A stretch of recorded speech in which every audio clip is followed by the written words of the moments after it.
Assalamu alaikum. Welcome to fact-related solution for another video. স্ক্রিনে আপনারা দেখতে পাচ্ছেন একটি কন্ট্রোল সার্কিট ডায়াগ্রাম। এটি হচ্ছে automatic forward and reverse control circuit diagram. এই ফরওয়ার্ড এবং রিভার্স কন্ট্রোল সার্কিট ডায়াগ্রামটি কিভাবে কাজ করে প্রথমে আমরা দেখে নিব, এরপরে আমরা এই ডায়াগ্রামটি করার চেষ্টা করব। চলুন শুরু করা যাক। প্রথমে আমরা যদি ডায়াগ্রামটি প্রিভিউ দেখি তখন এইরকম দেখাবে। আমরা যদি মেইন পাওয়ার দিয়ে এরপরে যদি অন পুশটি অন করি তখন দেখবেন মোটরটি ফরওয়ার্ডে ঘুরছে, এরপরে কিছুক্ষণের মধ্যেই রিভার্সে ঘুরছে মোটরটি। এই কাজটি মূলত দুটি টাইমার এর কারণে হয়ে থাকে। এই কন্ট্রোল সার্কিট ডায়াগ্রামটি করতে তিনটি ম্যাগনেটিক কন্টাক্ট এবং দুটি টাইমার প্রয়োজন হবে এবং দুটি অন অফ পুশের প্রয়োজন হবে। আপনারা দেখতে পাচ্ছেন এটি স্বয়ংক্রিয়ভাবে একবার রিভার্সে একবার ফরওয়ার্ডে চলমান মোটর ঘুরছে। চলুন দেখি আমরা কিভাবে কন্ট্রোল সার্কিট ডায়াগ্রামটি করতে পারি। বরাবরের মতো আমরা প্রথমে সিমুলারি অ্যাপটি ওপেন করে নেব। এরপরে আমরা পাওয়ার লাইনের জন্য তিনটি লাইন নিয়ে নিব, L1, L2 এবং L3।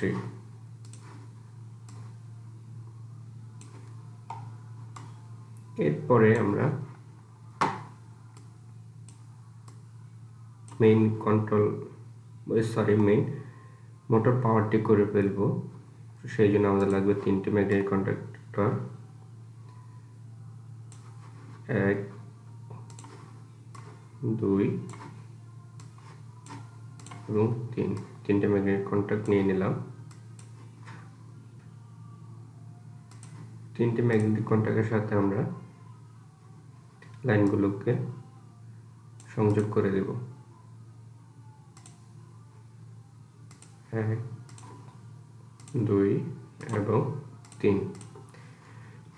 ঠিক এখানেও একইভাবে রয়েছে, আমরা একইভাবে কানেকশন করব। এরপরে KM1 এর সাথে KM2 এর কানেকশন করে দেব এবং KM3 কেও পাওয়ার দিয়ে দেব একইভাবে।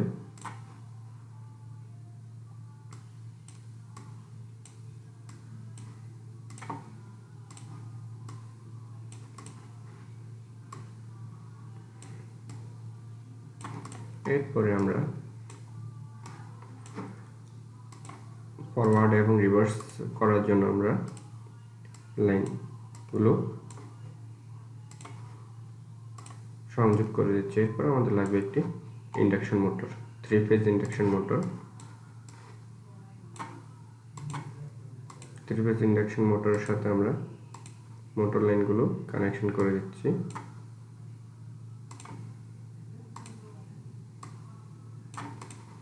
এই হচ্ছে মোটামুটি আমাদের পাওয়ার কানেকশন। এরপরে আমরা কন্ট্রোল কানেকশনটি করব। সেই জন্য আমাদের লাগবে প্রথমে আমরা অফ পুশ নিয়ে নেব, এরপরে আমরা অন পুশ নেব। এখানে আপনার ধরে নিতে প্রথমে আমরা ডল স্টার্টার কানেকশনটি করব। এরপর আমাদের একটি KM অক্সিলারি লাগবে এবং একটি ম্যাগনেটিক কয়েল লাগবে। এটি ধরে নিতে পারেন আমরা ডল স্টার্টার কানেকশনটি প্রথমত করে নিচ্ছি। এটি তো আপনারা জানেনই, সেই জন্য আর বিশ্লেষণ করব না, ডাইরেক্ট কানেকশনটি করে দিচ্ছি। খেয়াল করলে দেখবেন এই ডল স্টার্টার কানেকশনটি এখানেও বরাবর করা হয়েছে। এরপরে আমাদের লাগবে কি একটি টাইমার এবং প্রথম একটি এনসি অক্সিলারি। সেহেতু আমরা আগে একটি টাইমারের ম্যাগনেটিক কয়েল নিয়ে নিচ্ছি, অন ডিলে টাইমারের কয়েল নিয়ে নিচ্ছি। এই অন ডিলে কয়েলের টাইমারকে আমরা প্রথমত যখনই আমাদের এই কন্ট্যাক্টটি অন হবে তখনই টাইমারটি লাইন পেয়ে যাবে। সেই অনুযায়ী আমরা কানেকশনটি করে দিলাম। এখন এই ম্যাগনেটিক কন্ট্যাক্টটি লাইন পাওয়ার সাথে সাথে কয়েলটিও লাইন পেয়ে যাবে। সরি, নিউট্রালটি দিয়ে দেই, নিউট্রাল দিলে কানেকশনটি পাবে।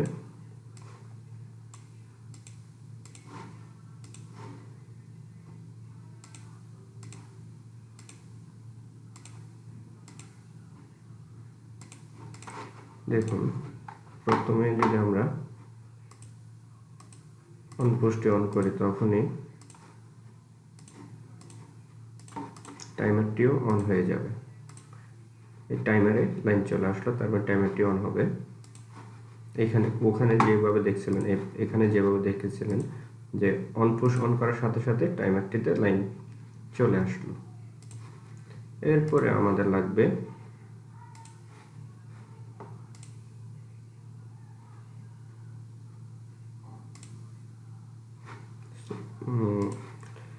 এটি আমরা ইন্টারলকিং করার জন্য আমরা একটি এনসি অক্সিলারি ব্যবহার করব। সেটি হবে টাইমারের এনসি অক্সিলারি। এটিকে আমরা কেটি দিয়ে দিব।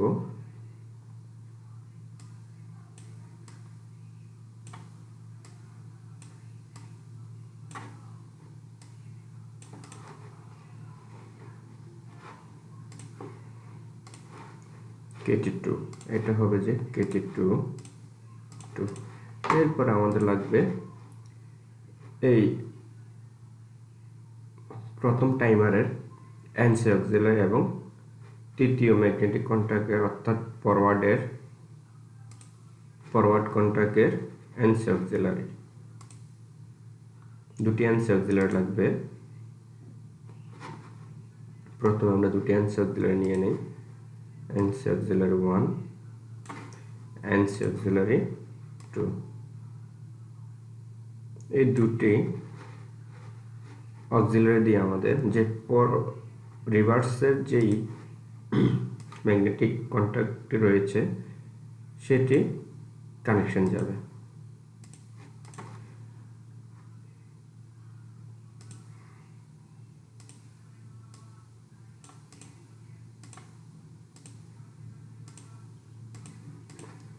এটি হবে যে কেটি অর্থাৎ টাইমার 1-এ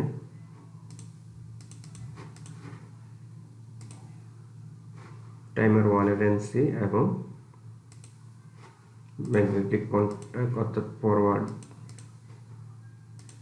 ফরওয়ার্ডের এনসি দিয়ে এই রিভার্সের ম্যাগনেট কয়েলে লাইন চলে আসবে।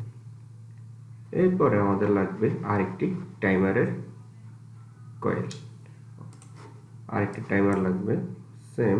এই টাইমারটিও আমরা এই টাইমার 1-এর যে এন অক্সিলারি রয়েছে সেই অক্সিলারি দিয়ে টাইমার 2-এর কানেকশন দিয়ে যখন টাইমার 1 অন হবে তখনই টাইমার 2-এর লাইন চলে আসবে। তো সেই জন্য আমাদের একটি এন অক্সিলারি প্রয়োজন। এই এন অক্সিলারি থেকে ডাইরেক্ট টাইমারে লাইন দিয়ে দিব।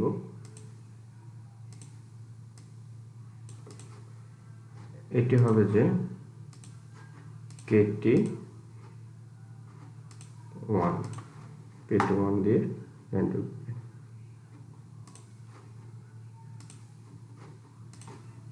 KT1 দিয়ে লাইন ঢুকবে। এরপরে আমাদের লাগবে আরেকটি ম্যাগনেটিক কয়েল, অর্থাৎ ফরওয়ার্ডের যে ম্যাগনেটিক কয়েলটি রয়েছে তার জন্য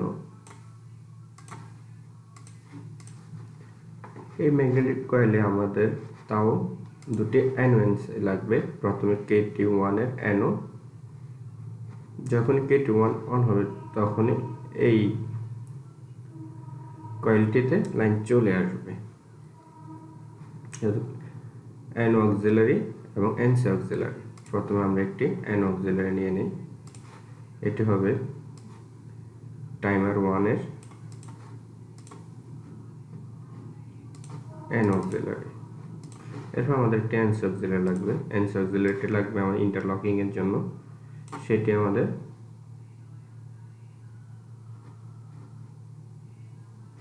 KM2 এর যে অক্সিলারেটর রয়েছে 2 KM2 এর অক্সিলারি, এটা হচ্ছে KM3 এর অক্সিলারি, KM3 অক্সিলারি। এখন আমরা এগুলো কানেকশন করে দিচ্ছি। মোটামুটি আমাদের কানেকশনটি হয়ে গেল।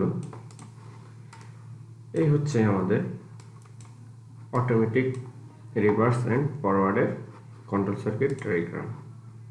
যখনই আমরা অন করব তখনই এই রিলেটি অন হবে এবং রিভার্সের যে কন্ট্যাক্ট রয়েছে সেটি অন হবে, এবং টাইম শেষ হলে তখন এই টাইমারটি ধরবে। ধরার পরে এটি ছেড়ে দিলে এই রিভার্সের কন্ট্যাক্টে ছেড়ে দেওয়ার পরে ফরওয়ার্ডের এনসি হয়ে যাবে। সেক্ষেত্রে কাজ করবে, যেখানে আমরা এখানে দেখেছিলাম। এখানে আমরা প্রিভিউ দেখাতে পারবো না বিদায় এখান থেকে আমরা প্রিভিউ দেখাচ্ছি। ঠিক সেম এই কানেকশনটি এভাবে করা হয়ে থাকে। যদি কারো এই ডায়াগ্রামের পিডিএফ ফাইল লাগে, অর্থাৎ প্রিন্ট কপিতে লাগে, কমেন্টস করে জানাবেন, আপনাকে দেওয়া হবে। যে চাইবেন তাকে দেওয়া। আর একটি কথা হচ্ছে, এখানে যে কানেকশনটি করা হলো automatic forward and reverse control circuit diagram, এটি হেভি ওয়েট ওভারহেড ক্রেনের ক্ষেত্রেই ব্যবহার হয়ে থাকে। অর্থাৎ অটোমেটিক যে কাজটি করবে, আপনারা এখানে দেখবেন এবার এদিকে ঘুরতে ঘুরতে কিন্তু যখনই টাইমটি শেষ হবে তখনই ওই দিক ঘোরা শুরু হয়ে যায়। যদি আপনার হেভি লোডেড মোটর না হয় তখন যদি মোটরটি পুড়ে যাওয়ার সম্ভাবনা থাকতে পারে। অর্থাৎ এখানে ব্রেকের কাজটি থাকবে। ব্রেক তাৎক্ষণিক যদি ব্রেক না হয় তখনই মোটরটি উল্টো ঘুরতে একটু সময় নিতে পারে। সেক্ষেত্রে ওভার কারেন্টের কারণে মোটরটি পুড়ে যেতে পারে।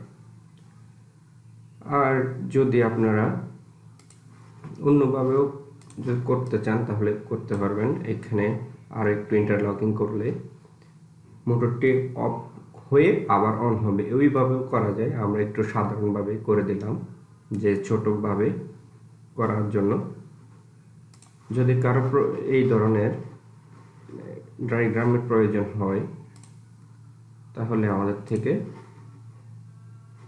চেয়ে নিতে পারবেন, আমরা আপনাকে দিয়ে দিব।